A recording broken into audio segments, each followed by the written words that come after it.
Hi and welcome to Sands Road again on this bright sunny morning in Cornwall. Some progress has been made and we'll just go through and catch up with what we've been doing from the last time. Last time we were just preparing to put on the back scenes, and we carried on and did those as I suggested, using magnets on the back of the boards and magnets on the top, and using just a little bit of packing at the bottom. Seems to come out quite successfully. We used ID Backscenes, the premium range, which were very good, but to be honest you need two people to actually put them on, and having the backboards coming off, we were able to take them in the house and do those between us, and they come out really well. They've stuck, as they say at the factory that make them, you don't need to put them on porous surfaces. So all the backboards had a coat of semi gloss paint, and they adhered really well. Moving on from that, well, you can look all the way around now that we've got them all the way around the main bits. Quite green, I know, but I quite like my countryside.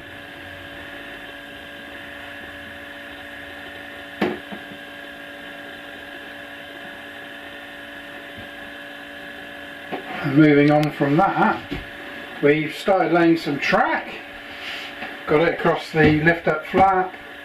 Nothing's wired up yet, but I have been testing the track with just a basic controller.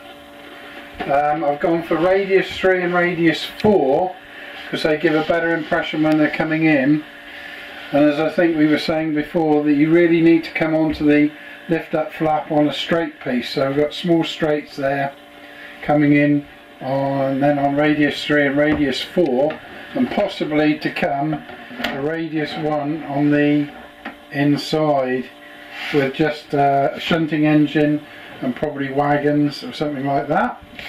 Moving on round here, we've cut out the cork following that and been gluing it to the baseboard with a hot glue gun. Seems to have taken really well. Level crossing, that's a Pico level crossing, which will have the gates on at some time in the future. Then I've decided this time that I would make the platforms myself, so using this kind of wood, 18mm deep, which is the suggested height of platforms, we've gone for it this time. As you can see, we've got two platforms, and if we tip it up gently, you'll see they're made of this kind of wood. I've got to extend the ends of the platform this end, so we haven't got such a stub, so we'll be using some of the Pico edging like that, and then putting on the appropriate brickwork as well on this. This bit's been left blank because it won't actually have anything running into it. Again, we've gone with a soft sheen grey using a foam roller, which gives quite a lovely textured finish.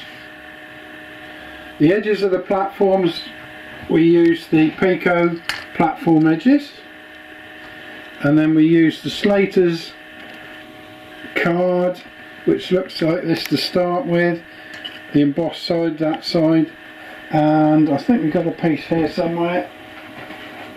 Yeah, it comes in sheets like this. So that has then been turned from that into this, weathering with just normal basic acrylics. And because this platform is supposed to replicate painting, I suppose, with Sands Road at one end, we've gone for a reddy colour. Of course the brickwork and stonework down there was of a red nature.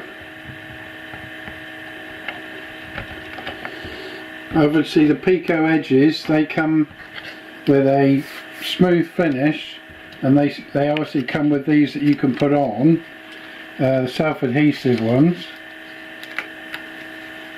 We didn't use those, we went for something I wanted. These, you can tint them if you want with a black colour wash, so they don't, you know, jump out at you if you wanted to use them. Very good, they work really well. I had them on my last layout, just weathered them down a bit with a bit of a black colour wash.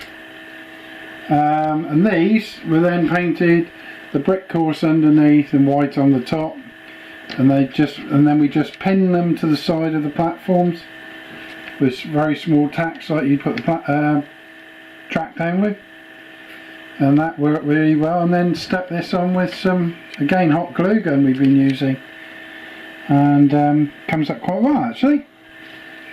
I don't know what people think, let me know.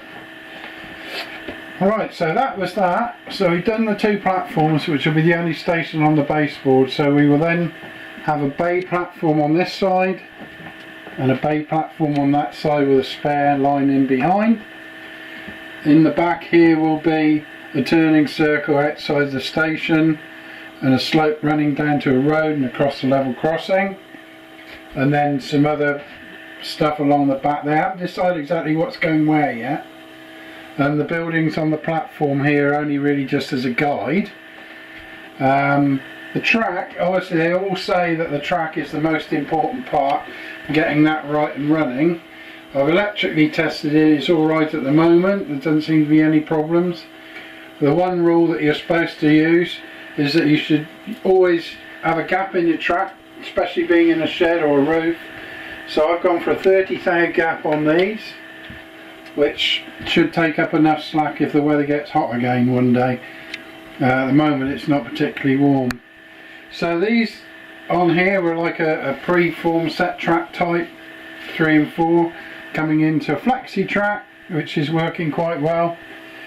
And you just need to remember that when you're using a flexi track to cut the chairs off underneath so the fish plates go on and join it together. Kept that distance running up through the station. Got little and large of the railway world here.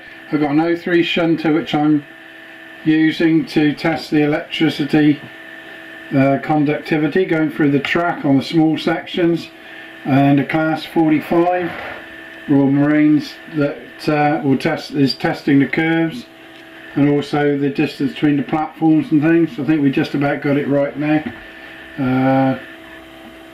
So they'll be running it sometime in the future.